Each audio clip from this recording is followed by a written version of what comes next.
Alrighty guys, let's do this. Someone said, advise me on how to deal with my husband who puts his family first before me as his wife. Yani, this man, the minute his mother calls him to give her money, he gives her money without considering his family and what we need. Last week, he sent money to her to pay a loan that she had defaulted on, and I don't see anything that this woman did with that loan. It's just buying makeup for bleaching her skin. Oh, ntazola. This month of June, I am stopping helping him paying bills. Nione vile atafanya. I do shopping and I pay half the rent. Hawanijui. I think that step number 1. Let him also see how much of a responsibility taking care of the full household can be. Yeah? When people, I feel like, I hate to say this, but when men have extra money, yeah, it's like sometimes the brain does not compute. Some goes wrong. It's like you need to be exercising all the money for what it is. Tumia pesa venye inafaa kutumika until they have nowhere else to go and waste this money on. And here is the thing. I don't see anything wrong with anyone helping their parents, right? I really do not see any reason why anyone, a son, a daughter, unless you feel like you need to, unless there are issues in your family, I don't see a reason why you shouldn't help your parent if you're in a position to do it. However, let's put systems in place. For instance, let's have a budget wherein we know this is the amount of money that goes into black tax. Ukitaka kutumia mama yako, ukitaka kutumia baba yako, ukitaka kutumia paka yenyu, whoever you're sending it to, that's a you thing, right? But this is the only amount of money that is allocated to this. Otherwise, if we go past this, we're doing too damn much, right?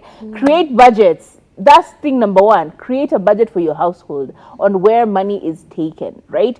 2, have clear and honest conversations about finance and where you are financially as the two of you. Because if you're feeling strain and pressure to pay for rent and all of these things, why aren't you telling your husband? Why do you have to stop it cold turkey so that now it becomes a whole thing where you need to now review the conversation? Why do you want to work backwards?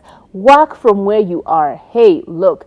This financial situation is not great. We barely have enough money. I've been paying for half the rent. I feel like we need to get to a position where we talk about it and figure out how do we use money in our household. Number 2, I love your mother, but I feel like it sometimes you need to also keep her accountable, right? Why is she taking up loans to do what? Like, find ways to make this person also understand that you're not made of money, right? Have these honest conversations instead of doing things with ultimatum mode. That never works out for anyone. Whenever you issue someone an ultimatum or you are forcing your hand upon something, it just does not work in your favor. So you need to have the conversation from a point of, look, A, B, C, D, E, and we are at Z. So I need us to work back to A, right? That's how I would do it. True. Just simply have the conversation. And you're probably going to say, but I've said it so many times, we've talked about it so many times, but where exactly were you coming from? As Kathami has said, you issuing ultimatums and being petty and, being backhanded, even you, when somebody comes to you and instead of telling you what's bugging them, they just do something nasty or something behind your back or revenge. This I'm doing this because you did this. You feel a bit cornered. You're like, okay, that's how it is. Okay, I'll show you that's how you're moving. But I feel like just sit down. And it's frustrating because you're thinking, you're my husband. You're a grown adult. You should know that our family, our needs first come, and then we now start thinking of the needs of others. And yes, it may seem selfish, but you chose me in this situation. You said, I love you. Let's get married. I want to live with you forever. Only for you to bring me to your household, unitese. That makes absolutely no sense. And also, and I say this in a whisper, I feel like y'all don't leave people enough. I think so, yeah. Y'all don't leave people enough to the point where they know even if they did whatever, you would be okay with it. And I feel like this is now your chance to nip it in the bud. Talk about him and say, hey, this has been going on for too long. This our family needs. When you finish this our needs here, do whatever you want with your money. Do whatever you want to do.